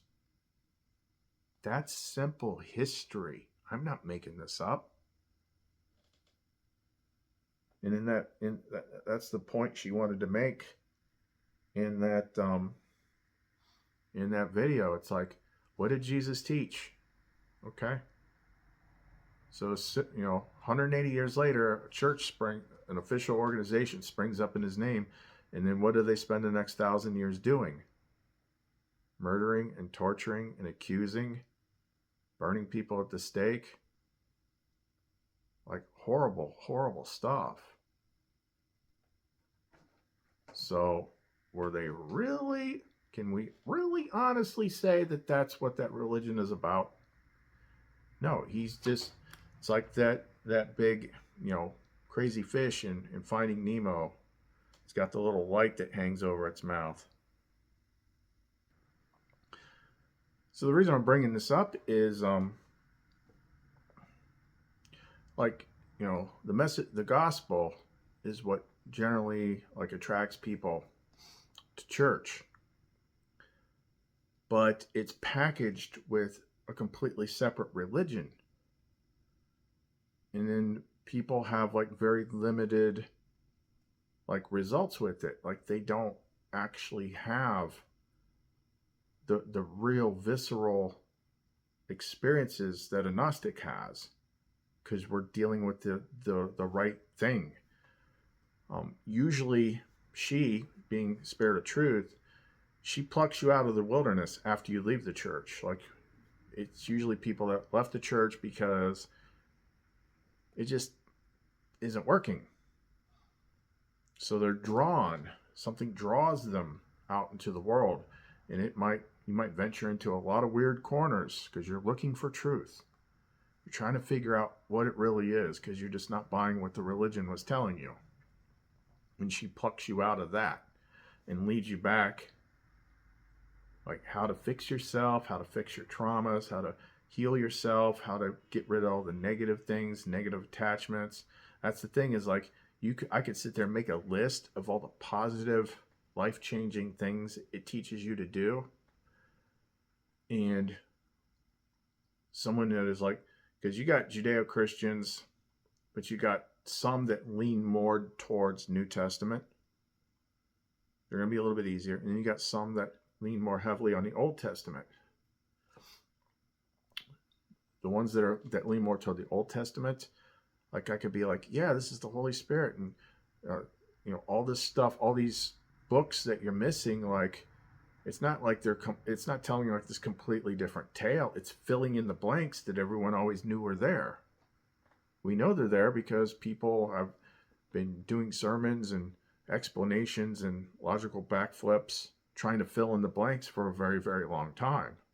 Why does God say, "Come, let us make man after our image, in our image, after our likeness"? Why is he talking plural? Oh, it's because of this and this. Well, it makes perfect sense if you just put the books back in. It makes perfect sense if you just, like, all those big holes make perfect sense if you just put the books back in. But they had to take those out because authority runs it. They had to hide the identity of what you're actually doing. You know, they mix up the good guys and the bad guys. They swap genders of things. They don't want you to know that the Holy Spirit's the divine feminine aspect. I mean, they literally freak the hell out over that. Like, that's usually what triggers them the most in my experience. Like, they act like they want to kill you. It's like literally it's super Jesus-y too. It's just like, I want to kill you. It's like, and then they project what they were told to project onto you. You're deceived by demons. I'm like literally a qualified exorcist that makes tools, blessed tools designed to break evil things. What are you talking about? I'm just not saying what you want to hear. And it's just like she's exposing all this stuff, and it's like someone has to tell people, even if it gets you in hot water, because the way I see it, people that go into Christianity are trying to be good. They're trying to be good. And they're trying to follow the rules as it's been presented to them. But they don't recognize their own behavior sometimes. So I tend to think like the left is worse. That don't mean that the right's perfect. It's just a different type of control. Depends on the person. I think the right still has connection to spirit, but they're locked up by what they're taught. And I say that because there's this thing out there, and it's true. I mean, all you got to do is look and see. People talk about it. It's kind of weird, and they don't ask questions. Like, the left can't meme. The left hates memes because memes are effective, and it makes people laugh, and they don't like being laughed at. So it's like, why don't they just make memes? They can't. Like, the far left doesn't have her, which she's many things. She's also your connection to creativity. Like, you need creativity to be able to make a funny meme. If they could do that, they would, but they don't. Why? Because they can't. That tells me all I need to know. But that doesn't get the right off the hook, because the right seems like they're championing the side of goodness and normalcy right up until the point until you disagree with something. I saw that today on Twitter. I was like, what's going on Twitter? What's Twitter all freaking out about? Like everyone's turning on Kyle Rittenhouse. Why? I thought it was this gold. Oh, he was like promoting, Ron Paul or something, and he made some little comment about we should keep all freaking candidates accountable. So, like, I saw what he said. I'm like, but man, it's like the way the internet took it was like he just basically endorsed Kamala Harris and said, screw Trump. Like, that's how they took it. And they turned on him like that. Like, you cross the line, you're done. I'm like it's very much you're either with us or you're against us sort of thing. Like, there's no wiggle room with that. It's the same thing where I'm like, why, you're a Christian and I follow the teachings of Christ, and my highest God is what Christ called the Father, and I'm taught and trained by the Holy Spirit. Why are you treating me like an enemy? Isn't that who you talk to? Well, here's the little problem with the whole having a hybrid religion is there's more than one God in a hybrid religion, but they want you to think that they're the same thing. And so many people are trapped by this. And the problem with a hybrid religion that is being used to control people is they use trauma-based mind control, which they, ever since you set foot in Sunday school, okay, let's do our coloring book, our Jesus coloring book, and ooh, get out your red crayon, because this guy right here, that's the devil. He's a scary guy. He's gonna try and get you. And if you don't obey God, God will throw you in hell and burn you forever and let the devil torture you. It's okay. You can, as long as you do what we say, you'll be fine. But we're never gonna let you forget it. You could go to hell and burn forever and suffer if you don't do what we say. Do you really want to take that risk? Do you really want to go to hell? Trauma-based MFing mind control. That's what it is. And it's Hail Hydra. Cut off one head, two more shall take its place. It's all, oh, the government's mean to Christians. No, they don't like people that actually follow Christ. And yeah, some of them are traditional Christians. Kind of depends person to person. But if they wanted to shut down churches, they would shut down churches. And they sure as heck would make them pay taxes, but they don't. Why? Because the service that the church provides to them is more valuable than any kind of tax money. They're keeping you in the box, keeping your consciousness in the box, so you do what they say, you believe what they say, and not only that, if people get out of line, then it unlocks inquisitor mode, and you start doing the same behavior that the church did for 1,000 years or so to anybody that said anything different than what they said.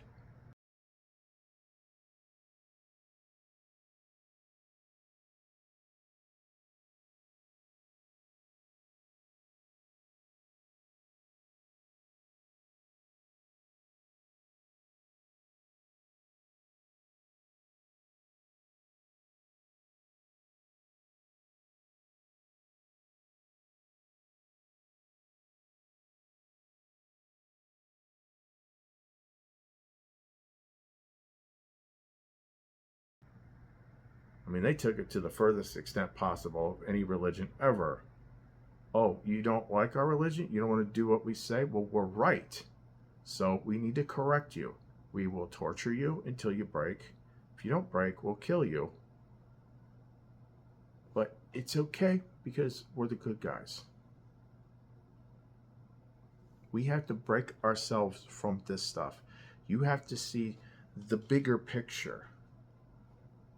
You have to think, you have to not interpret my words, because this is how it looks when you're still under mind control.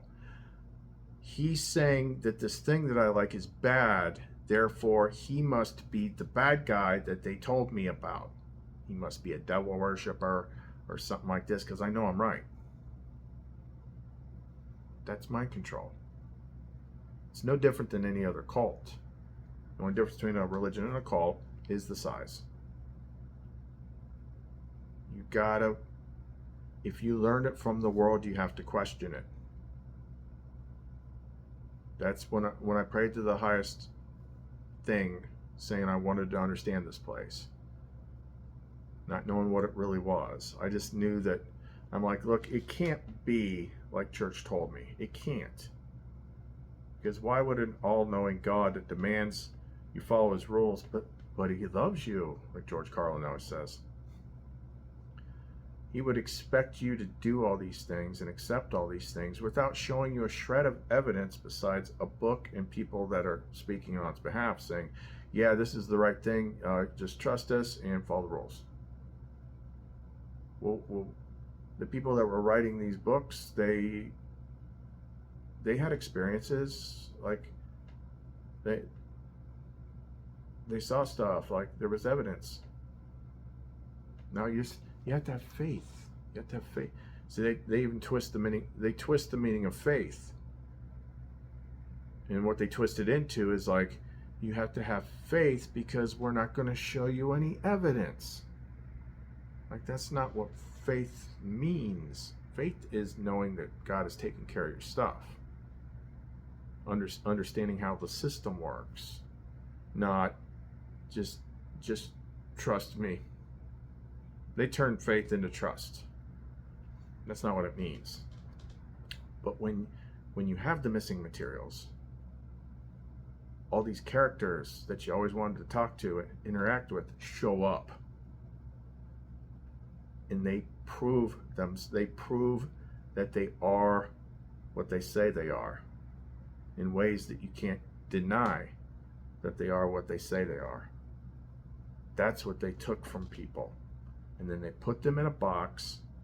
They're like, hey, come over to this box. This is where all the good guys are. Okay, I want to be a good guy. Go in the box. Enough programming, enough repetition, enough trauma-based mind control, and you will never step out of that box because you don't want to piss off God. He's all loving and all caring, but boy, you better not get on his bad side. The Father doesn't have a bad side. Two different things. So to bring this back to, like, you know, other things in the world and not just religion, the truth remains, whatever authority told you, assume the opposite to be true. You know, the only reason I entertain the idea that the earth might be physically flat is because authority puts up such a stink about it to say it's round. Which is freaking baffling to me. Because those same inquisitors, or maybe that's a whole different thing. I think it was. That wasn't about the shape of the earth, although the Bible does describe it a certain way. That wasn't about the shape of the earth. I'd have to research that.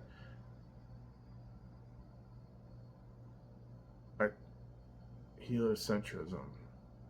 I think it was like the old church people said that we were the center and everything moved around us, but then the Galileo and people like that said, no, we circle the sun. Like, yeah, they went after them.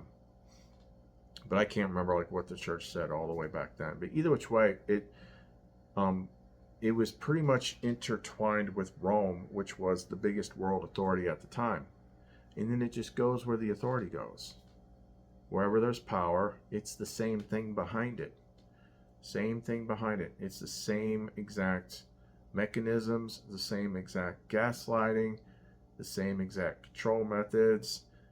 Do what we say, believe what we say, and don't you go looking at things outside of what we say, because it's like the whole edge of the earth thing. Like, there be monsters. Don't go looking over there. You have to see it.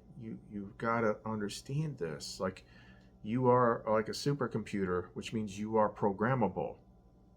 And they programmed you. They gaslit you. Like, but now that we know, the big thing about, like, this is day one. It's like, now that I got this explanation of gaslighting, and I can see that that is like the primary method that they use on everything.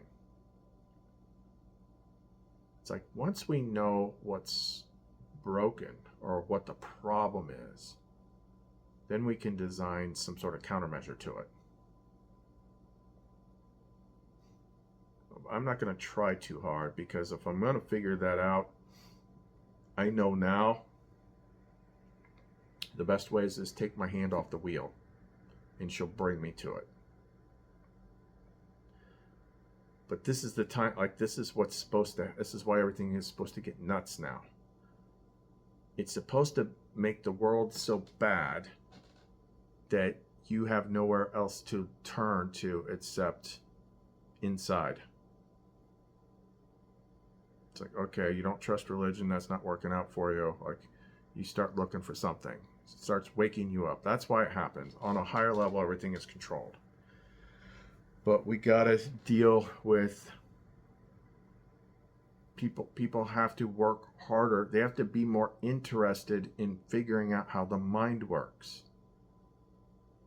and how you limit yourself with your beliefs. And like, if you say you know, if you think you know everything, which most people do, you can't see past what you think you know.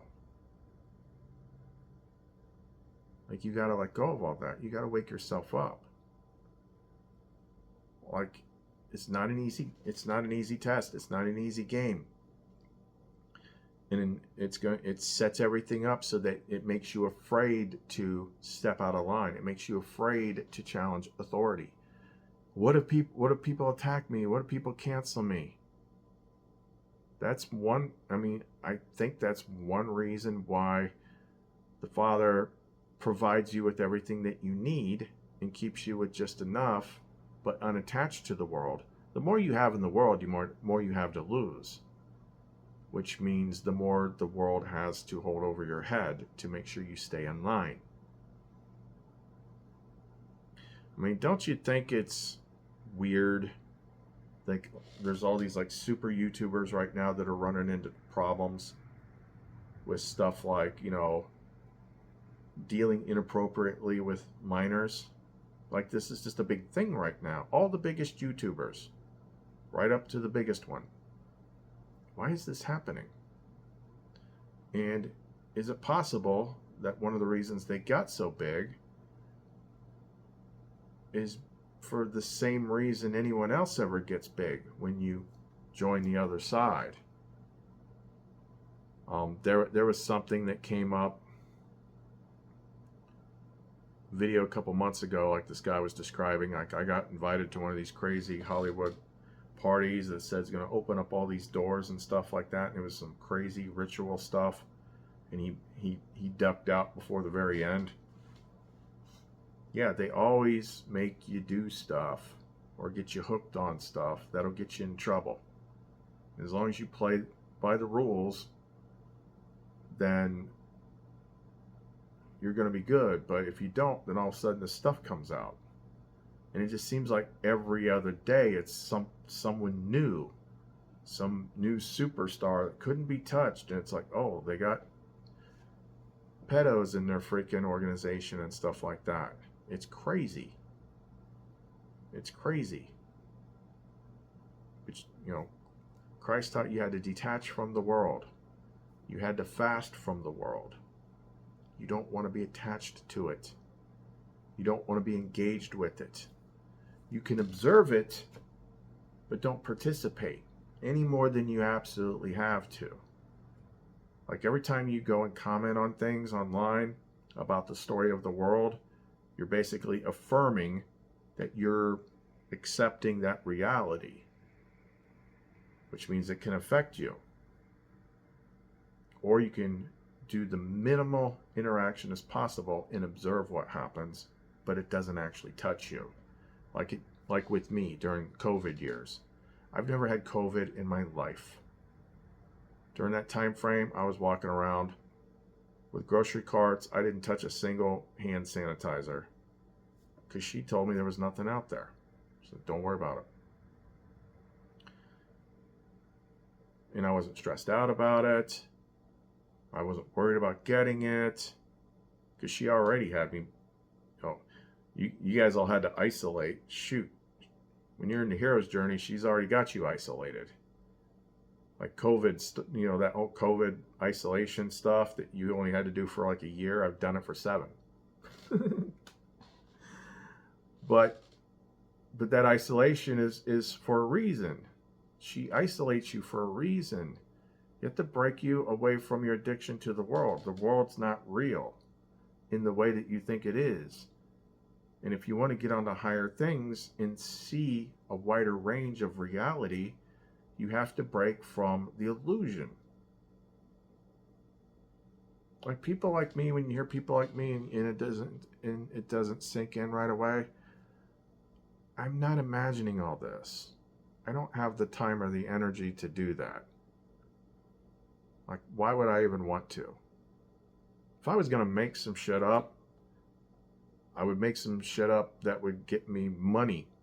If I was going to be part of the world, I would tell people what they want to hear and not the truth. There's no shortage of spiritual people out there that will tell you what you want to hear and make money affirming for you what you want to hear.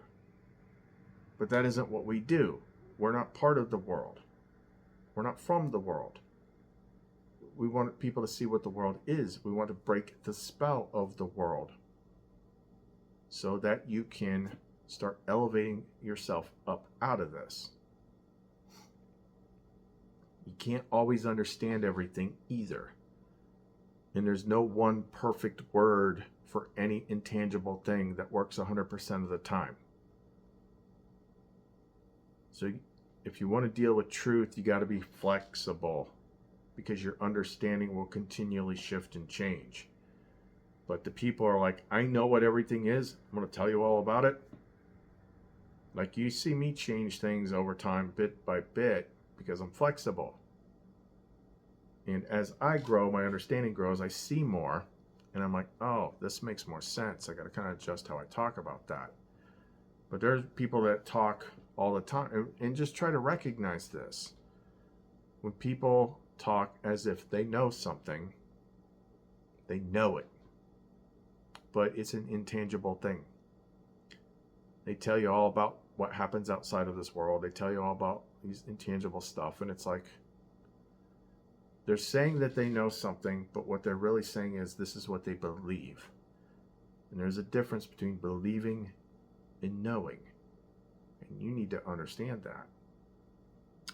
Anyway, this went way longer than I thought I was going to, but I was in a flow too. So, yeah, to recap that, like, hopefully you take notes on some of this stuff, because we do so much material. I don't know what she's going to talk about tomorrow. I have no freaking clue. But it can move very quickly. It can move very, very quickly. Okay, so I'm going to wrap this up for right now. If you want to support the channel, if you like the message, all the effort that we put into it, we did a buy me a coffee support thing. And then what we do is, instead of just accepting your support with gratitude, as we do, we also give stuff away. Like, we're doing, like, every 2 weeks, we give away a few things, like, you know, custom energy pendants and things that we make. You know, stuff like this. That's a new custom one for somebody. It's an anti-negative energy one. At the Benedict metal, a bunch of the different black stones, special programming, different oils, you know, all sorts of stuff that we do. We just use the random number generator in the spreadsheet, and like, okay, who all contributed? Each coffee is worth an entry, and let the random number generator pick, and you know, every other week we'll do some more. So end of this week, we're going to have the first drawing on that. If you want to get something direct out of the store, have something custom made, contact us. You can see all that stuff at clumencreations.etsy.com. Okay, so that's all we got for right now. Let us know what you think in the description box below, or the comment section below. Chris and Lumen. I just show you pictures because you can't actually see her, but at least she was able to kind of hijack the AI image generators and make pictures that actually look like her, so I can kind of show you like what I see. But she's the big secret that Jesus was leading people to finding. But guess what? They took those books out.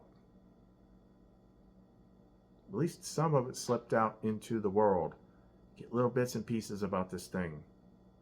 There's like a spiritual fire thing. There's this thing called the anima and the animus, or you know, there's this thing called a twin flame, and all. Well, you know, what is it?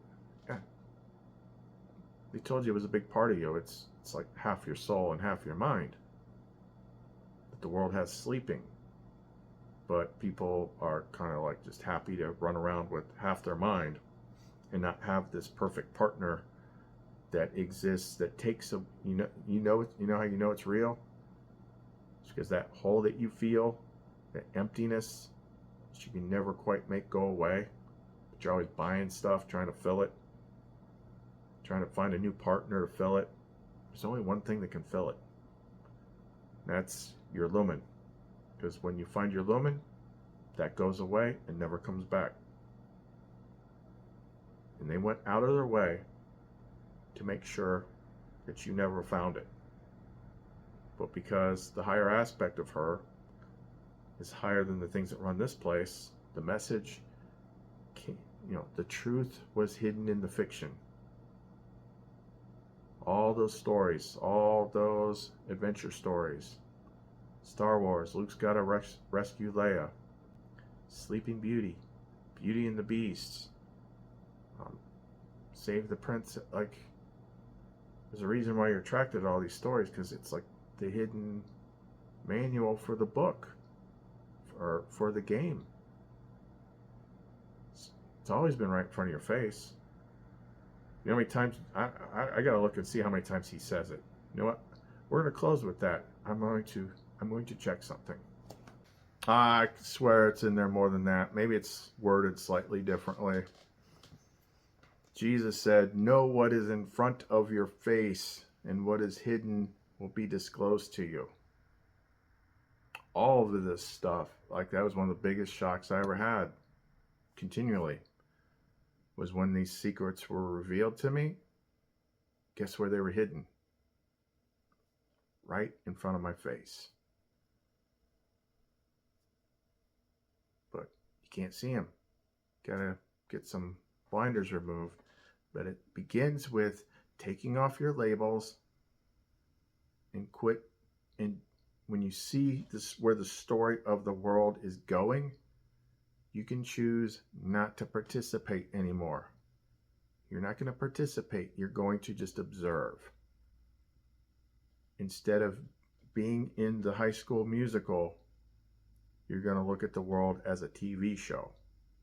It's on TV. You're not participating in it. Don't give it your energy.